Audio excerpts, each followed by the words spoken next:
안녕하세요. 이번에는 그 인사관리에 대한 내용 알아보도록 하겠습니다. 논문을 소개하는 그 챕터가 하나 있어요. 린 생산 방식. 흔히 도요다에서 많이 유래가 됐죠. 린 생산 방식이 CSR 수준도 높일까? 마에 대한 이제 논문입니다.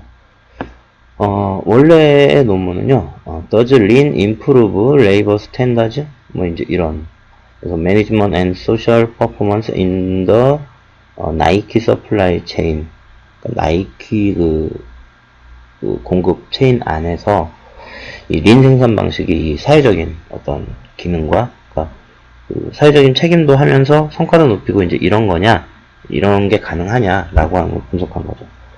DBR 동아 비즈니스 리뷰 197호, 그러니까 2016년 3월호에 실렸던 글이고요. 이 논문을 소개한 사람은 고대 정치외교학과의 연구교수인 김영경 교수께서 이제 소개를 했습니다. 자, 무엇을 연구했느냐?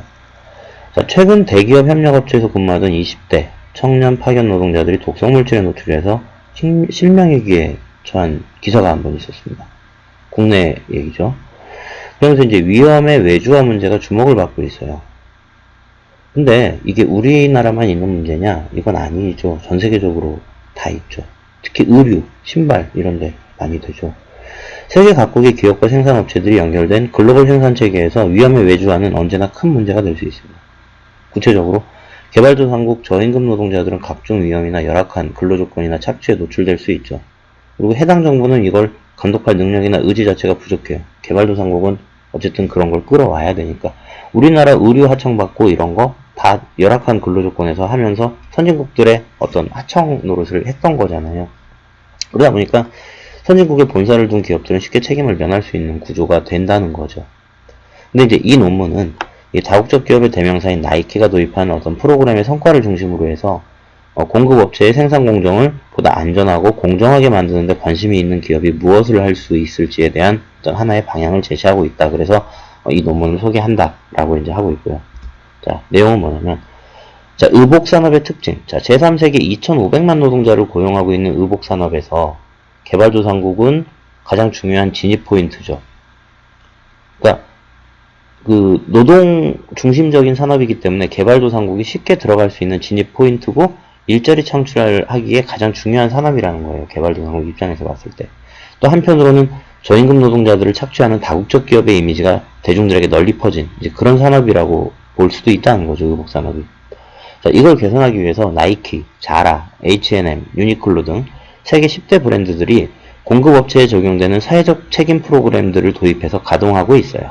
근데 기존 연구들 보면 이런 사회적 책임 프로그램이 사회적 책임을 다 하고 있구나 라는 한 가지 측면에서만 봤지 시장 논리하고 분리해서 운영을 했기 때문에 실효성을 거두지 못하고 있다고 논문에서는 지적을 하고 있고요. 그래서 이 연구는 이 시장 논리에 부합하는 경영 전략이 결국 사회적 책임 프로그램이 의도하는 결과와 그 두 가지 효과를 같이 이렇게 두 마리 토끼를 다 잡을 수 있지 않을까라고 하는 관점에서 이제 시작됐다고 합니다.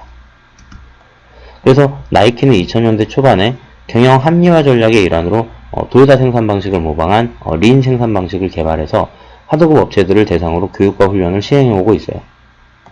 린 생산 방식이라는 게 뭐냐면 손실을 줄이고 효율성을 높여서 납기 향상, 품질 향상, 비용 절감 이런 것들을 도모하기 위한 어떤 생산 체계의 어떤 체질 개선 형태를 린 생산 방식이라고 이야기를 합니다.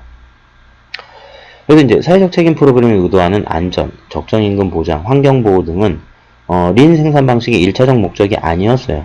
그러니까 린 생산 방식은 효율성을 가져오려고 했던 거지 뭐 안전 문제, 적정 임금 문제, 환경 보호 이건 관심 대상이 원래 아니었는데 분석을 해보니까 이런 생산 합리화 프로그램이 하도급 업체 노동자들한테 큰 유익을 가져다주는 예기치 않은 결과를 낳을 수도 있겠더라 라고 하는 것을 연구 결과가 보여줬다는 겁니다. 2009년부터 2013년까지 11개국의 300여 개 공장을 대상으로 분석해보니까 린 생산 방식을 도입하니까 노동 부분에 대한 행위규범 위반이 15%가 줄었고요. 그리고 린 생산 방식 자체가 유연성 발휘를 필요로 하기 때문에 노동자들의 자발적 참여가 늘었다는 거예요. 그러니까 자발적 참여가 늘면서 올바른 행위규범이 무엇이고 그게 잘 지켜지고 있는지에 대한 관심이 증가했다는 거죠. 그래서 이제 이런 부분에 대한 성과가 있었다. 그렇지만 이런 린 생산 방식이 뭐 건강이나 안전, 환경 이제 이런 효과는 그렇게 크진 않았더라. 다만 이제 이 노동자들의 자발적 참여 그리고 노동에서의 어떤 행위위법 위반, 노동법 위반 이런 것들이 많이 줄었다라는 거죠.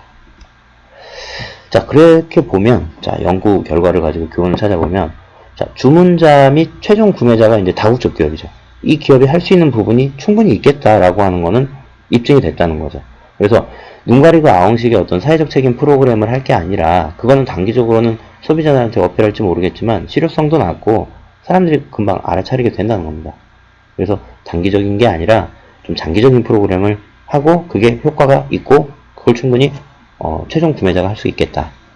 그리고 정부가 감독 주체로 나서지 않더라도 공급업체와의 관계에 있어서 친시장적인 방식으로, 그러니까 생산효율을 높이는 기법이나 전략의 도입을 통해서 비용과 시간을 절감하고 동시에 생산 주체인 노동자도 보호할 수 있는 그런 길이 존재하고 있구나라고 하는 거를 이 논문이 보여주고 있다라는 게 이제 이 양반의 어떤 결론입니다.